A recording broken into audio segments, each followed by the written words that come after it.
Jaipur Ajmer road, वही जगह, सिर्फ 24 घंटे का अंतर और फिर एक मासूम जिंदगी सड़क पर बिखर गई। 2 दिन पहले एक परिवार के 4 चिराग बुझ गए थे और कल 19 साल की एक बालिका हमेशा के लिए खामोश हो गई। नमस्कार, बहुत स्वागत है आपका वक्त तो चला है पंचलाइन का और मैं हूं प्रताप सिंह आपके साथ। अभी पिछली चीखों की गूंज थमी नहीं थी कि एक और परिवार की दुनिया उजड़ गई। सवाल यह नहीं कि ट्रेलर तेज था या बाइक छोटी थी, सवाल यह है क्या मौत पहले से इस मोड़ पर खड़ी थी और व्यवस्था उसे आते हुए देख नहीं पाई। राजस्थान सड़क हादसों के मामले में पूरे देश में 6वें नंबर पर है, जहां हर 44 मिनट में एक मौत होती है। इस हिसाब से बात करें तो प्रतिदिन 33 लोग हादसों में अपनी जान गंवा बैठते हैं। जब किसी सड़क पर लगातार हादसे होने लगे तो क्या उन्हें सिर्फ दुर्घटना कहकर आगे बढ़ जाना चाहिए या फिर यह मान लेना चाहिए कि कहीं ना कहीं लापरवाही ने भी इन मौतों में बराबर की हिस्सेदारी निभाई है। क्या सड़क निर्माण के दौरान सुरक्षा इंतजाम सिर्फ कागजों तक सीमित है? क्या भारी वाहनों की रफ्तार पर किसी की निगरानी नहीं है? क्या हर हादसे के बाद सिर्फ जांच और मुआवजे का सिलसिला ही हमारी संवेदनशीलता का पैमाना बन चुका है? आज इसी गंभीर मुद्दे पर हम चर्चा करने जा रहे हैं। बहुत स्वागत है आपका। चर्चा में मेरे साथ कुछ खास मेहमान जुड़े हैं, उनका तारुफ आपसे कराऊं, लेकिन सबसे पहले मैं रुक करना चाह रहा हूं मेरे सहयोगी पुरुषोत्तम भारद्वाज का, जो कि ग्राउंड जीरो पर इस वक्त हैं, रियलिटी चेक करने के लिए उतरे हैं। पुरुषोत्तम, जिस तरह से हादसों की संख्या लगातार बढ़ती जा रही है, सड़क सुरक्षा को लेकर हम कितना गंभीर हैं? देखिए, जो ये सड़क हादसे हो, राष्ट्रीय राजमार्ग 48 पर अभी 2 दिन पहले भी एक सड़क हादसा हुआ था, इसमें 2 लोगों की मौत हो गई थी। देखिए, इसमें निश्चित तौर पे एक तो जो राष्ट्रीय राजमार्ग जो प्राधिकरण है उनकी एक लापरवाही सामने आ रही है कि धीमी गति से, जैसे सड़क का निर्माण होता है वो धीमी गति से कर रहे हैं। हमारे यहाँ कोटपूतली में अभी तक जो राष्ट्रीय राजमार्ग 48 पर एक सांकेड़ा के पास जो पुलिया का निर्माण हो रहा है वो बहुत धीमी गति से हो रहा है। अभी तक करीब 8 सालों में भी ये जो पुलिया है इसका निर्माण ठीक से नहीं हो पाया है, अभी भी ये चालू है। इससे कल ही 2 सड़क हादसे हो गए, इसमें 2 लोगों की मौत हो गई। जी ठीक है। सहयोगी रामस्वरूप लामरोड हादसे वाली जगह पर खड़े हैं रियलिटी चेक करने के लिए। रामस्वरूप, क्या कुछ खामियां पाई गई? हालांकि जिला कलेक्टर भी अभी पहुंचे थे, 7 सदस्यीय एक कमेटी का गठन कर दिया गया।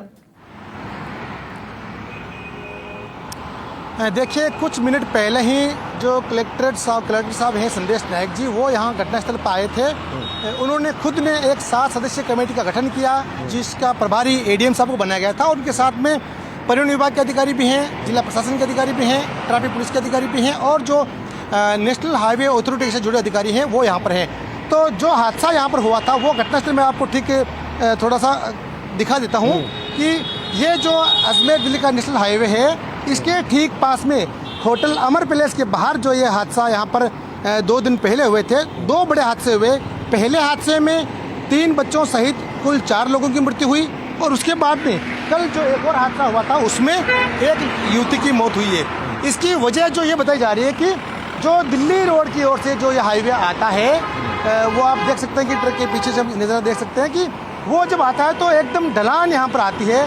ढलान की वजह से भी वाहनों की स्पीड काफ़ी तेज़ हो जाती है और तेज़ होने की वजह से जो नेशनल हाईवे की रोड भी है और उसके बगल में एक समानांतर में जो सर्विस लाइन भी है, तो सर्विस लाइन और ये दोनों जो रोडें मर्ज हो रही है, उसी स्थान पर जो है यह हादसा हुआ है। तो कलेक्टर साहब ने कहा कि जो कमेटी बनाई गई है वो अपनी रिपोर्ट अगले 3-4 दिन में देगी और इस रिपोर्ट के आधार पर क्या बिंदु तय किए जाएंगे वो उस पर पूरा विचार करके फाइनल निर्णय लिया जाएगा।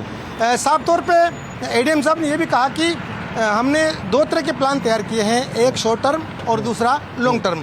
शॉर्ट टर्म प्लान की बात करें तो जो ये नेशनल हाईवे है, उस हाईवे के बीच का जो डिवाइडर है उसकी ऊंचाई ज़्यादा नहीं है। मैं ऊंचाई दिखा भी देता हूँ कि कोई भी व्यक्ति जो है रोड को एक तरफ से दूसरी तरफ पार करने के लिए पैदल यहाँ से जा सकता है और इस रोड को पार करता है। तो ऐसे में इस तरह की घटनाओं को रोकने के लिए, कोई हादसा ना हो जाए, इसको रोकने के लिए जो है एक शॉर्ट टर्म के हिसाब से कह सकते हैं कि इस जो डिवाइडर के बीच में ऐसी कोई रेलिंग लगाई जाएगी या कोई दीवार, कोई पत्थर लगाए जाएंगे ताकि लोग इधर इस हाईवे को कम से कम जो है पैदल पार ना करें। दूसरा, जो लोग यहाँ पर अवैध रूप से वाहनों को रोकते हैं, सवारियों को बिठाते हैं, उन पर पूरी तरह से पाबंदी कल से ही लगाई जाएगी। यानी कि ये बदलाव जो है कहीं ना कहीं मॉनिटरिंग अब होने की जरूरत है। ठीक है, सहयोगी भरतराज चौधरी मेरे साथ जुड़े हुए हैं। भरत, क्या कुछ स्थिति है मौके की?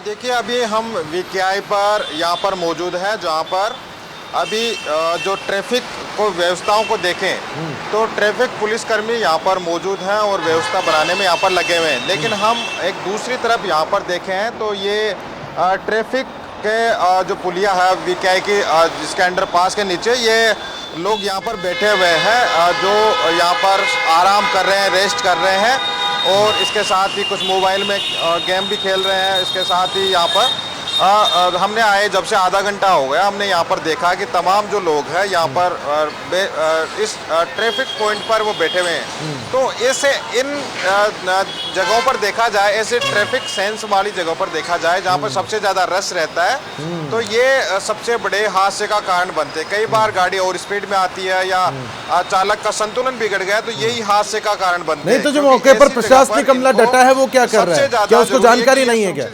भरत, मौके पर जो पुलिस के अधिकारी हैं जो व्यवस्थाओं को संभालने के लिए, मॉनिटरिंग के लिए, वो क्या कुछ कर रहे हैं? निश्चित रूप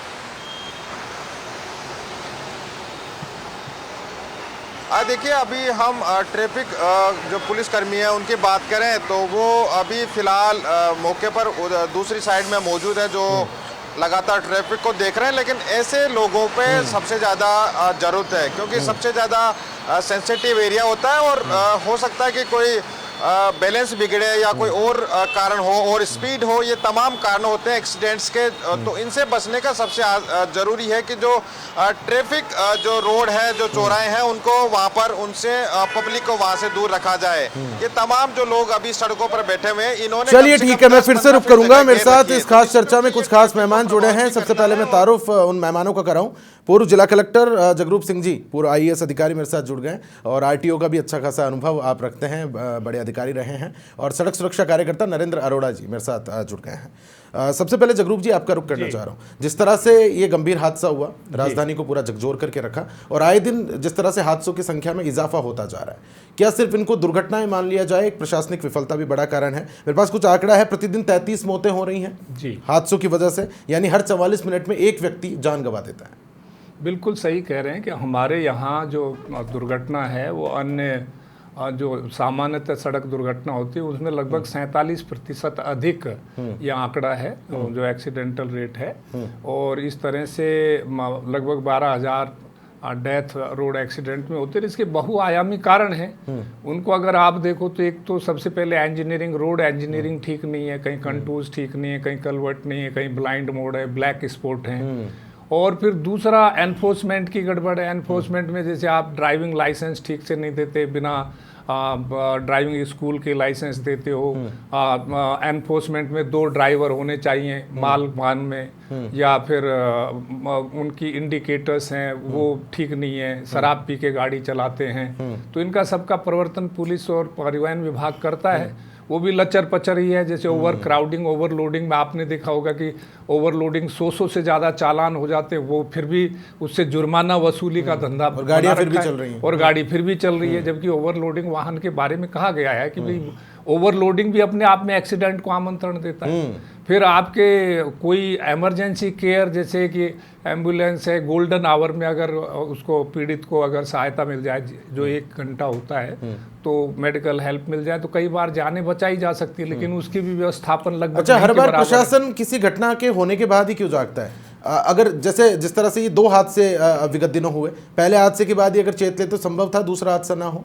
वो मैं समझता हूँ कि घटना के बाद नियम तो ये है, प्रोटोकॉल तो एक हर दुर्घटना के बाद एक जांच कमेटी बनाई जानी चाहिए जो दुर्घटना के कारणों में कि ह्यूमन एरर से हुई है, तकनीकी एरर से हुई है, या यांत्रिक कमी के कारण हुई है, या फिर सड़क या इंजीनियरिंग की गलती है, ताकि इन सब चीजों को सुधारा जा सके, जाने बचाई जा सके। मैं एक बार फिर से रुक करूंगा। सहयोगी रामस्वरूप मेरे साथ जुड़े हुए हैं। रामस्वरूप, कमेटी जिस तरह से मौके पर पहुंची, निरीक्षण यहाँ पर किया गया, तो एनएचएआई अधिकारियों से भी बातचीत करने की कोशिश यहाँ पर की गई है। संभवतः रोड का डिजाइन भी बदलने की चर्चाएं सामने आ रही है। रामस्वरूप, बिल्कुल उन्होंने यही कहा था कलेक्टर साहब ने कि क्या क्या बिंदु यहाँ पर, क्या क्या चीज़ों का परिवर्तन यहाँ पर किया जा सकता है, उसके लिए तमाम जो बिंदु है उस पर विचार विमर्श किया जा रहा है। आप साफ तौर पर देख सकते हैं दीपक, ये जो दिल्ली की तरफ से जो रोड आ रही है हीरापुरा चौराहे से 90 डिग्री का उसमें घुमाव है, और घुमाव होने के बाद में अजमेर रोड की तरफ ये गाड़ियाँ आती है, तो इससे दौरान स्पीड काफ़ी तेज़ हो जाती है वाहनों की, और वाहनों की स्पीड तेज़ होने के बाद में जो ये रोड आगे जाती है उसमें अपन देख सकते हैं कि नेशनल हाईवे और उसके बगल में जो पैरेलल समानांतर जो रोड है, जो सर्विस लाइन है, तस्वीर में आप देख रहे हैं जहाँ पर बस आप जाती हुई दिखाई दे रही है, तो ये कह सकते हैं कि एक ऐसा एक मर्ज का स्थान है जहाँ पर सर्विस लाइन वो कैसे जो लोग हाईवे पर जाना चाहते हैं या हाईवे से जो लोग सर्विस लाइन पे की तरफ जाना चाहते हैं, कि तो यहाँ पर जो है कह सकते हैं कि वाहनों का मूवमेंट थोड़ा ज़्यादा रहता है, और जो गाड़ियाँ दिल्ली की तरफ से आती है उनकी स्पीड जब ज़्यादा होती है, तो अगर कोई सर्विस लाइन, बिल्कुल ये भी एक बड़ा कारण, जिस तरह से फ्लाईओवर से उतरने वाले वाहन जब सर्विस लेन पर जब आने वाले वाहनों से टकराते हैं तो वहां पर दबाव और ट्रैफिक का यहाँ पर बढ़ जाता है। ठीक है, मैं फिर से रुक करूंगा, नरेंद्र जी मेरे साथ जुड़े हुए। नरेंद्र जी, मैं आपकी ओर आना चाह रहा हूँ। जिस तरह से तमाम दुर्घटनाओं को लेकर हम बारीकी से आकलन करते हैं, तो बड़ी खामी आप किसे देखते हैं? देखिए, अपन ने 3-4 ई की तो बात अभी कर ली, इंजीनियरिंग की बात कर ली, इन्फोर्समेंट की बात कर ली, इमरजेंसी की बात कर ली। एक रोड सेफ्टी का सबसे महत्वपूर्ण घटक है एजुकेशन एंड अवेयरनेस। उसके ऊपर ना तो सरकार बात करती है, ना कॉरपोरेट बात करते हैं, ना आप और हम बात करते हैं। उसके बिना, रोड सेफ्टी के बिना रोड एक्सीडेंट में कमी लाना असंभव है।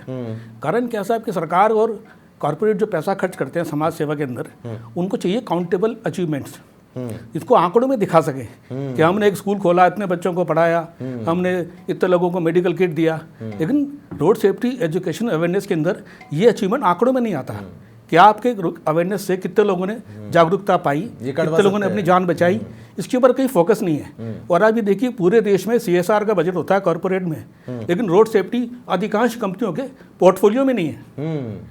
इवन जो कंपनियां रोड से जुड़ी हैं, चाहे ऑटोमोबाइल कंपनी हो, चाहे टायर कंपनी हो, चाहे इंश्योरेंस कंपनी हो, सरकार को ये करना चाहिए कि उनके लिए कंपलसरी करें कि CSR पैसे का अपना मैक्सिमम पोर्शन वो एजुकेशन और अवेयरनेस में खर्च करें।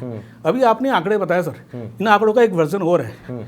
2.25 लाख आदमी हर साल हमारे देश में मरता है, करीब 6 से 6.5 लाख घायल होते हैं, ये हो गए 8-9 लाख।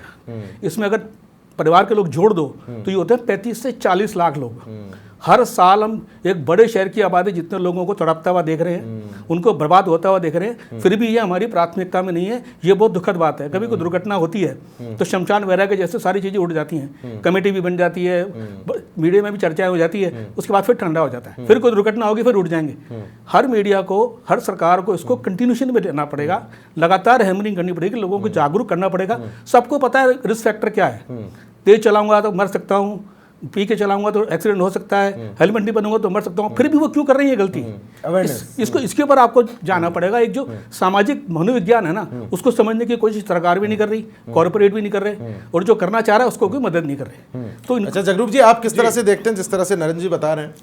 और नरेंद्र जी ने जो कहा बिल्कुल सही है। एजुकेशनिंग इसका इंटीग्रल पार्ट है, और ख़ास तौर से स्कूली पाठ्यक्रम में रोड सेफ्टी के चैप्टर्स होने चाहिए। इसको ऑप्शनल भी नहीं, कंपलसरी होना चाहिए। जैसे सिविक सेंस डेवलप होगा वो किया जाना चाहिए। ये भी है कि ड्राइवर और इनके कंडक्टर्स जो ख़ास तौर से बड़े माल वाहन या यात्री वाहन ढोते हैं, करते हैं, चलाते हैं, उनका समय समय पे ओरिएंटेशन प्रोग्राम जैसे प्रशिक्षण दिया जाता वैसे वो होना चाहिए।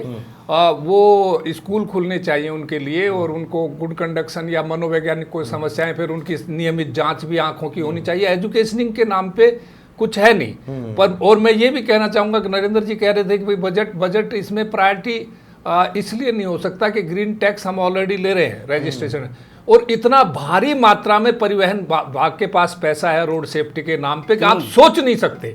500 करोड़ से अधिक राशि है, और उसकी खर्च मैं समझता हूं कि वो सड़क सुरक्षा सप्ताह जो करते हैं उसमें कोई 1,50,000 रुपए खर्च करते होंगे। बाकी वो as it is sitting idle. 500 crore रुपए का अगर ट्रैफिक व्यवस्था सुधारने में, ये भी सही है कि जो एक्सीडेंट होता है, ज़्यादा भीषण दुर्घटना होती है, कहीं पे कोई जिम्मेदार अधिकारी पहुंच जाता तो अपने स्तर पे एक कमेटी बना देता। लेकिन प्रोटोकॉल तो एक, हर दुर्घटना के बाद एक कमेटी जांच करेगी, उसके कारणों को प्रकाशित करेगी, आगे ऐसी दुर्घटना नहीं हो इसके उपाय सुझाएगी। ये सब उस बजट से प्रावधित है जो सड़क सुरक्षा के लिए परिवहन विभाग के पास है, पर वो कोई नहीं करता। उसमें सिर्फ सड़क सुरक्षा सप्ताह में आयोजन करते हैं जिसमें रैलियां निकाल देते हैं, पोस्टर दिखा देते हैं। जगरूप जी, इसके साथ मैं आपसे ये भी समझना चाह रहा हूँ कि जो भारी वाहन है उनकी स्पीड लिमिट क्या हो, ये कौन तय करता है, ये किस तरह से हाईवे पर सुनिश्चित होती है? रोड जहाँ जहाँ जिसकी रोड या तो अपने NHAI का है, NHAI का है, या फिर आपके PWD है, ये रोड की इंजीनियरिंग के हिसाब से स्पीड लिमिट तय करते हैं। म्यूनिसिपल एरिया में चूंकि म्यूनिसिपल कमेटियां सड़क बनाती तो वो तय करती हैं। अब ये तो मानक तय हो गए, लेकिन अब इसकी मॉनिटरिंग का जिम्मा किसके?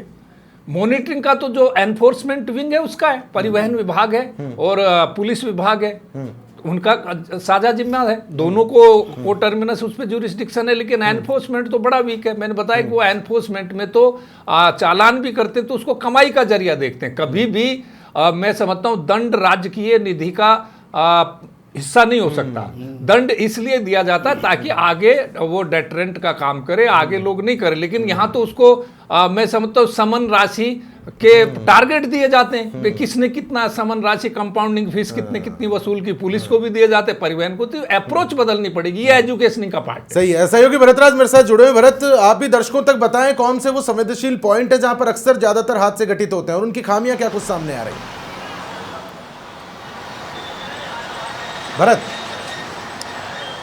देखिए, जयपुर में जो हादसे वाले पॉइंट है वो तो ट्रैफिक पुलिस की ओर से चिन्हित किए कर रखा है उन पे लगातार कोशिश भी की जाती रही है कि वहाँ उनको सुधारा जाए, लेकिन वो एक दिन का काम नहीं है। तमाम कोशिशें प्रशासन की ओर से की जाती है। और जैसे अभी जगरूप जी बता रहे थे कि तमाम जो बजट है वो रोड सेफ्टी के नाम से विभाग में है और वो रोड सेफ्टी से ज़्यादा दूसरे अन्य कार्यों में उनको परिवहन विभाग खर्च कर देता है, उनकी स्वीकृति देता है। जबकि रोड सेफ्टी पर सबसे ज़्यादा जो खर्च करने की ज़रूरत है उस पर उसका कोई काम नज़र नहीं आता है, क्योंकि रोड सेफ्टी जब कोई हादसा होता है तभी नज़र आती है। बाकी अन्य दिनों में देखा जाए तो रोड सेफ्टी को लेकर कोई ऐसी वर्कशॉप नहीं होती, कोई ऐसे अवेयरनेस कार्यक्रम नहीं चलाए जाती, या जो सोशल वर्कर है जो इस पर काम कर रहे हैं उनको भी इस तरह का कोई फंड वहाँ पर देने का प्रावधान नहीं है। जबकि सबसे ज़्यादा ज़रूरत उसी हादसों को रोकने के लिए खर्च करने की है, उन पर भी विभाग की ओर से कोई खर्च वहाँ पर नहीं किया जा रहा। अब आप राजधानी में देखेंगे, इसी तरह हमने अभी एक पॉइंट बताया था, ऐसे ही जगह जगह चिन्हित किए हुए पॉइंट्स हैं जहाँ पर सबसे ज़्यादा हादसे होते हैं, लेकिन वहाँ पर चाहे ट्रैफिक पुलिस हो या वहाँ की जो पुलिस हो वो उस समय जो सबसे पीक पॉइंट होता है हादसे रोकने के समय भी वहाँ पर ट्रैफिक सुधारने से ज़्यादा अन्य कामों पे उनका ध्यान होता है। अभी हम यहाँ पर मौजूद हैं, अभी हम इनसे भी बातचीत करेंगे। हमारे साथ जो ट्रैफिक पुलिसकर्मी है वो यहाँ पर मौजूद है, उनसे भी जानते हैं। आप अभी यहाँ पर VKI में यहाँ पर देख रहे हैं, सबसे ज़्यादा यहाँ पर किस तरह की समस्याएं रहती है, कौन से पॉइंट पर सबसे ज़्यादा दबाव रहता है, या ट्रैफिक में किस तरह के सुधार होने चाहिए? अभी कहाँ देखते हो आप यहाँ पर कहाँ सुधार होने की आवश्यकता है? आप यहाँ पर देख रहे हैं, आपके सामने ये सबसे ज़्यादा ज़रूरत है। यह जो लोग हैं सड़कों पर बैठे हुए हैं, हादसे लगातार हो रहे हैं, इनको आपकी ओर से कोई गाइडेंस किया जाता है? इनको रोज़ हटाते हैं, थाने वाले भी आते हैं चेक तक लेकर के, लेकिन फिर भी ये वापस जब भेजते हैं उस टाइम तो थोड़ी देर के लिए भाग जाते हैं, फिर वापस आ जाते हैं। अभी आप देखेंगे इस लगभग 40-50 फीट जो रोड है उसका 10-15 फीट तो ये कवर कर लेते हैं, यहाँ पे बैठते हैं, मजमा लगा लेते हैं, और कभी हादसा होता है फिर अचानक कोई हो सकता है कोई हादसा हो जाए, तो इसके लिए कोई लगातार इनको हटाने के लिए कोई खास उपाय? इनको खास उपाय तो सर अभी ये ट्रैफिक पुलिसकर्मी ये तो कुछ कह नहीं पा रहे, लेकिन चलिए ठीक है, मैं फिर से रुक करूंगा। सहयोगी पुरुषोत्तम भारद्वाज मेरे साथ जुड़े हुए हैं। पुरुषोत्तम, क्या कुछ कारण समझ में आ पा रहा है, सबसे ज्यादा ट्रैफिक जो है क्यों प्रभावित हो रहा है? पुरुषोत्तम,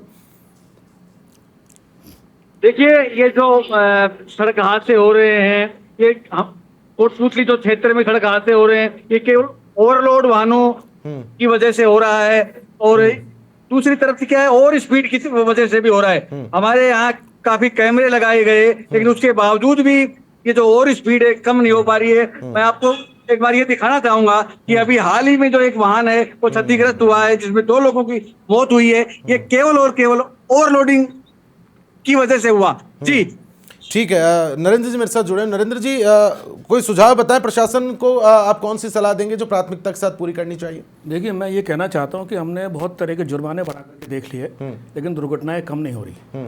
तो मेरा सुझाव है सरकार को कि आप जुर्माने के साथ साथ जिसका भी कुछ चालान हो उसके लिए एक दिन की एजुकेशन और ट्रेनिंग कंपलसरी करी जाए।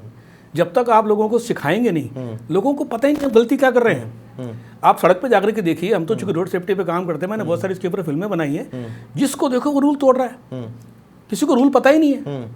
हल्का फुल्का पता है कि यार ये रेड लाइट जंप नहीं करनी चाहिए, स्टॉप लाइन क्रॉस नहीं करनी चाहिए, वो भी पुलिस वाला खड़ा हो तो नहीं, खड़ा हो तो कोई फर्क नहीं पड़ता।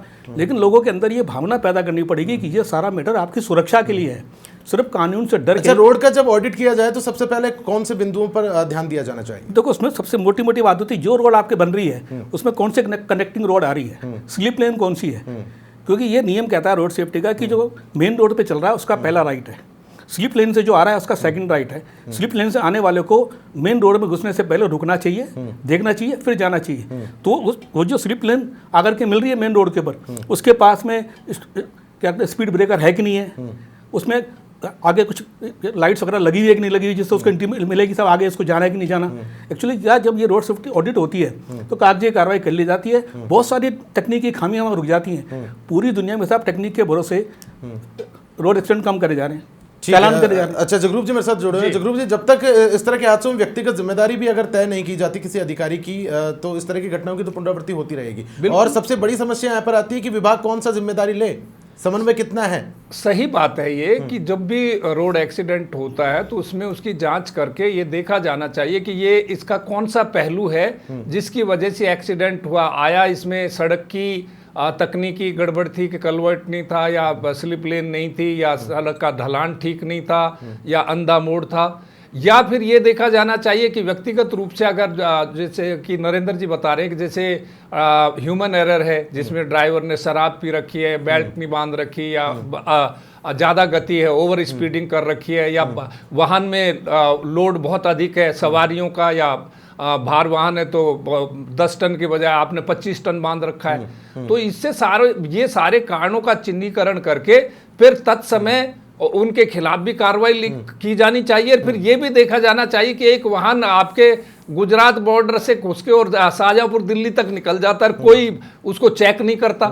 तो ये उन सबको शोकोज नोटिस दो, जिसके यहाँ दुर्घटना उसको आप सस्पेंशन करिए या देखिए, जिम्मेदार ठहराइए। परिवहन विभाग का अधिकारी है या पुलिस के अधिकारी भी को टर्मिनस इतने शहरों से होते हुए, इतने बाई लेन से होते हुए वाहन आके चला जाता है। और फिर ये बात भी से गंभीर त्रुटि नहीं है तो भी हर एक्सीडेंट में आप काउंसलिंग कीजिए, उनकी एजुकेशनिंग कीजिए, तो इससे मैं समझता हूँ कि समस्या का निवारण हो सके। मैं क्लोजिंग स्टेटमेंट की ओर आ रहा हूँ। नरेंद्र जी, आपकी आखिरी प्रतिक्रिया, जिस तरह से सड़कें वाहन केंद्रित होती जा रही है और इसी बीच जो इंसानों की सुरक्षा कहीं ना कहीं पीछे छूट रही है। देखिए साहब, हमारे यहाँ तो क्या है कि व्हीकल लोन सस्ता है एजुकेशन लोन से, और सरकार की पॉलिसी है कि सब वाहन ज़्यादा बिकनी चाहिए, बच्चे पढ़े चाहे ना पढ़े। आप जितने वाहन आपने सड़क में उतार दिए, ना तो सड़क उसके लायक है ना हम उसके लायक हैं। आप दूसरी कंट्रीज में वाहन लेने के लिए पैसा आपका लाइसेंस लेना पड़ता है, आपका नंबर आता है कि कितने वाहन सड़क पर रहेंगे। हमारे यहाँ कोई पॉलिसी नहीं है। बड़ी हाई स्पीड के वाहन जिनको स्पोर्ट्स कैटेगरी कहते हैं वो होते हैं रेसिंग के लिए, लेन सिस्टम नहीं है, वो रोड पे क्यों चल रहे हैं? उनको क्यों परमिशन दी जा रही है रोड के ऊपर चलने की? तो कहीं ना कहीं जगरूप जी, सिर्फ 10 सेकंड मेरे पास समय की कमी है। हर बार चालक को दोषी ठहरा देना भी मतलब ठीक बात नहीं है। कहीं ना कहीं प्रबंधन भी उतना ही जिम्मेदार है। सिस्टम बिल्कुल, प्रशासन उतना ही जिम्मेदार है, बल्कि अधिक जिम्मेदार है। व्यवस्थापन तो उनको करना है, ये देखना है कि आपको ट्रैफिक प्लान कहाँ कौन से वाहन होंगे। अभी जैसे जयपुर में पुलिस कैरी ब्लाइंड स्पॉट, ये बेसिकली जेडीए का और नगर निगम का काम है, नगरीय सीमा में उनको देखने चाहिए। ट्रैफिक पुलिस कोई एक्सपर्ट थोड़ी है, वो तो जहां एक्सीडेंट होता है उसको ब्लाइंड स्पॉट। अब भी अगर प्रशासन ठीक टाइम पे जाग ले तो इस तरह की घटनाओं की आगे पुनरावृत्ति में। खैर, बहुत बहुत शुक्रिया आप सभी का मेरे साथ इस खास चर्चा में जुड़ने के लिए। तो फिलहाल के लिए पंचलाइन में इतना ही। नमस्कार।